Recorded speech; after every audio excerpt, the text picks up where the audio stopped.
안녕하십니까. 오늘은 발해의 왕통, 복원이라는 아주 큰 주제를 가지고 여러분과 이야기를 나눠보도록 하겠습니다.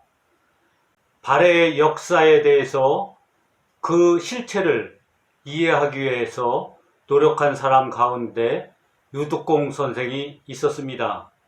그는 발해고라는 책을 통해서 아직 발해의 역사를 복원하기는 어렵지만 중국에 있는 수많은 자료들을 모아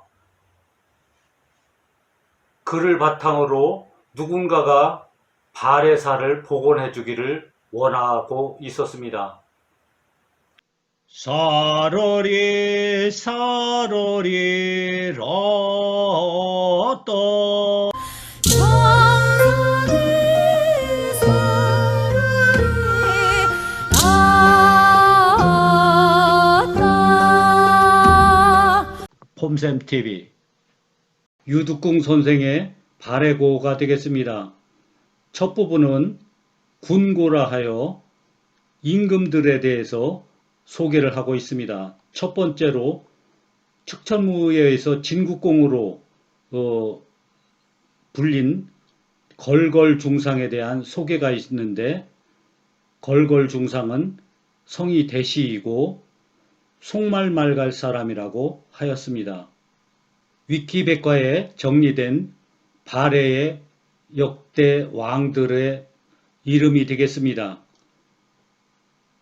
대조영이 고왕, 2대의 무왕은 대무예, 3대 문왕은 대흠무, 4대는 패왕이 된 대원이, 5대는 성왕 대화여, 6대는 강왕 대숭린, 7대는 정왕 대원유, 8대는 희왕 대원이, 9대는 간왕 대명충, 10대는 선왕 대인수라고 되어 있고, 이후에는 왕의 시호가 없는 상태가 되겠습니다.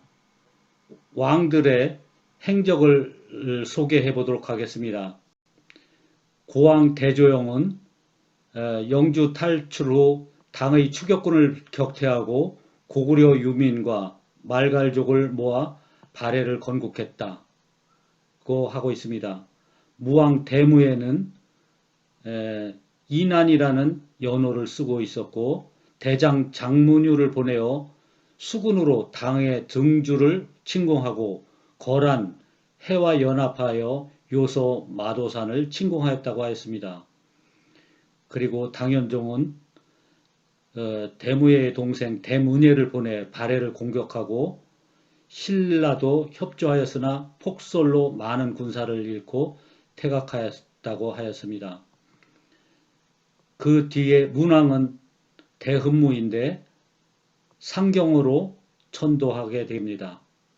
그리고 1년도 임금 자리에 있지 못한 대원의가 폐위되는 상황이 되어 있고, 그리고 성왕이 즉위를 합니다.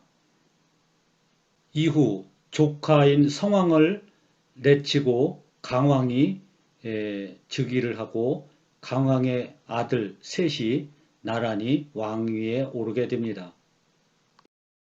이후 대하발의 4대 손인 선왕이 즉위를 합니다. 선왕은 신라를 공격하고 많은 정복 사업을 펼치면서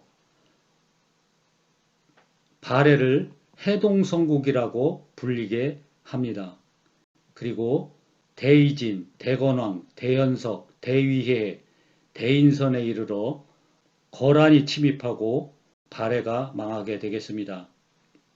발해의 왕통을 그림으로 나타낸 것이 되겠습니다. 걸걸중상의 아들에는 대조영과 대하발이 있었고, 대조영이 발해의 일대 고왕으로 즉위를 합니다.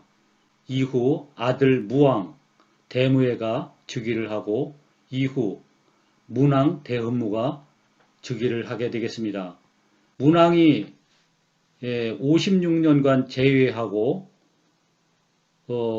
봉서하자 그 일가인 대원이가 잠시 왕위에 올랐으나 패왕이 됩니다. 그리고 그 문왕의 손자인 대화여가 즉위를 하는데 이분이 성왕이 되겠습니다. 이때 성왕의 작은아버지가 되는 대숙린이 왕위를 찬탈하는데 이가 강왕이 되겠습니다. 강왕의 아들에는 대원유, 대언이, 대명충이 있었는데 각각 강왕이 승하하고 정왕, 희왕, 간왕으로 즉위를 하게 됩니다. 이후 왕통에서 급변 사태가 일어나는 것 같습니다. 대하발의 4대 손인 대인수가 즉위를 하는데 이분이 선왕이 되겠습니다. 선왕의 손자의 대이진과 대건왕이 즉위를 합니다. 이후 대건왕의 아들 대연석이 즉위를 하고 그리고 대위해, 대인선이 즉위를 하게 되겠습니다. 926년 발해는 거란의 침입에 의해서 멸망하게 되겠습니다. 발해고를 살펴보면 발해 왕들은 각각 연호를 사용하였습니다. 2대인 무왕은 이난이라는 연호를 사용했고 3대 문왕은 대흥보력이라는 두 가지 연호를 사용하였습니다. 그리고 성왕은 중웅, 강왕은 정력, 그리고 그의 아들인 정왕, 희왕, 간왕은 각각 영덕, 주작, 태시라는 연호를 사용하였습니다. 대하발의 4대 손인 선왕은 건흥이라는 연호를 사용하였고 대이진은 함화라는 연호를 사용하였다고 하고 있습니다. 살펴보면 대건왕은 대정, 대연석은 천복, 대인선은 청태라는 연호를 사용했다는 흔적이 나타나고 있으나 대위해는 어떠한 연호를 사용했는지 알 길이 없습니다. 다시 발해 왕통을 살펴보겠습니다. 왼쪽에 있는 숫자는 각각의 임금들의 재위기간을 나타내는 것이 되겠습니다. 1대 고왕은 21년, 무왕은 18년, 문왕은 56년간 재위하였습니다. 이후 문왕의 손자 성왕은 1년간 재위하고 숙부인 강왕에게 왕위를 찬탈당하게 되겠습니다. 강왕은 15년, 이후 강왕의 아들인 정왕, 희왕, 간왕은 각각 3년, 5년, 1년을 재위하게 되겠습니다. 이후 대하발의 4대 손인 선왕이 즉위하면서 비교적 안정적으로 왕위가 유지되었던 것 같습니다. 조선왕조의 왕통을 살펴보면 발해의 왕통에서 조종을 쓴다고 한다면 이 큰 변화가 있던 시점에서 임금 이름에 조가 붙을 것 같습니다. 정혜공주가 777년 40살의 나이로 사망하게 됩니다. 묘지에 따르면 문왕은 대흥보력 효감법성 대왕이라고 하였습니다. 그리고 정혜공주가 묻힌 곳은 진릉의 서쪽 벌판이라고 하였습니다.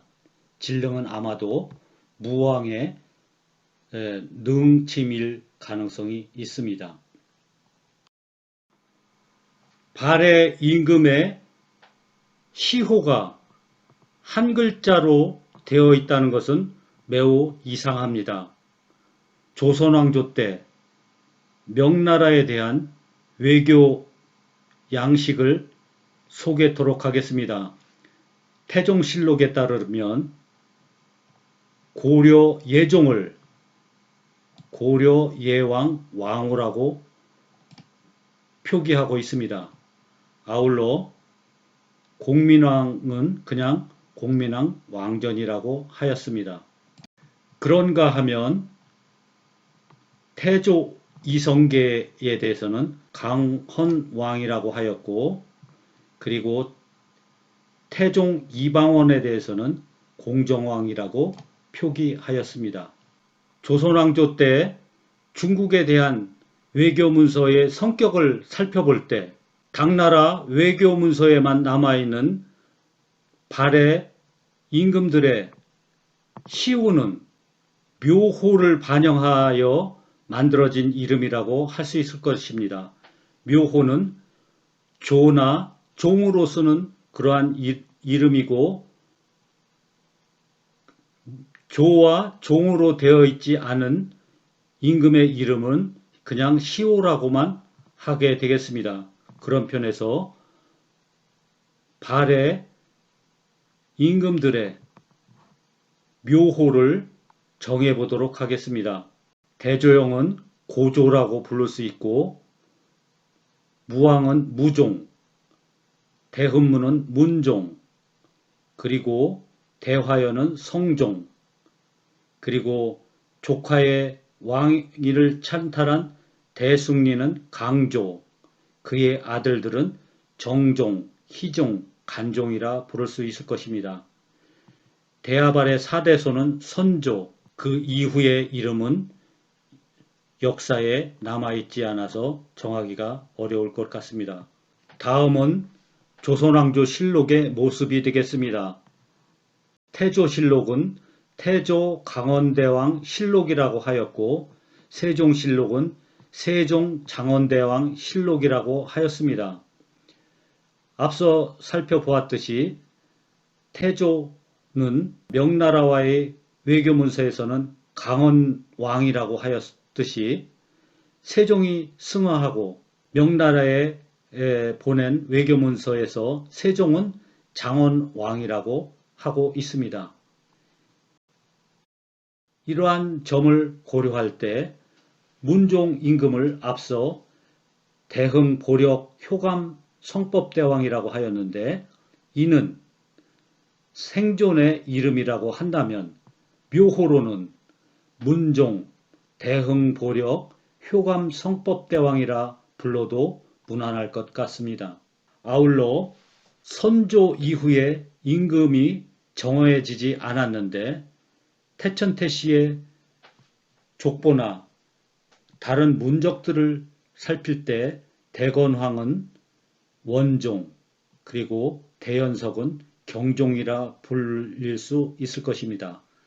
그 밖에 임금들에 대해서 이름이 정해지지 않았는데, 감히 제가 정하건대 대의지는 명종, 대위혜는 의종, 대인선은 순종이라 부르고자 합니다.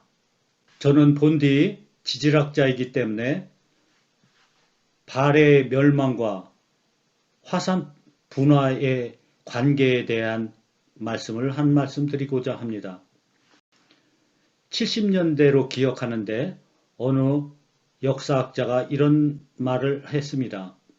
일본 학자를 만났는데 발해의 상경용천부에는 화산재로 뒤덮여 있다. 이는 발해의 멸망이 백두산 분화와 관련될 가능성이 있다는 가설을 만들게 됩니다. 그러나 백두산 분화가 가장 심하게 일어난 해는 946년이고, 이를 통해서 발해가 멸망했을 가능성은 없다고 하는 것이 현재로서는 정설이 되었습니다. 앞서도 소개했지만 선조, 선왕 이후에 발해는 안정적인 나라였고, 그 멸망이 발해의 어떠한 구조적인 내부 모순에 있었을까 하는 것에 많은 의심을 갖고 있습니다.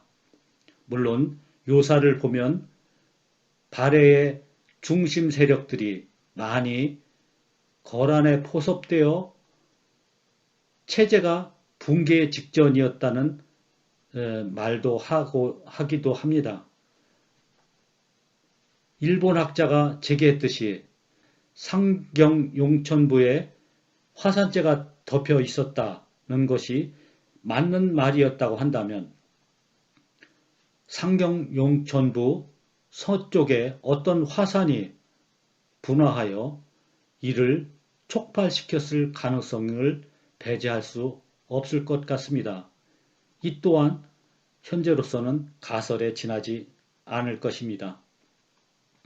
이번 영상을 통해서 발해의 왕통을 조종의 개념으로 복원하는 작업을 용감하게 시도하였습니다.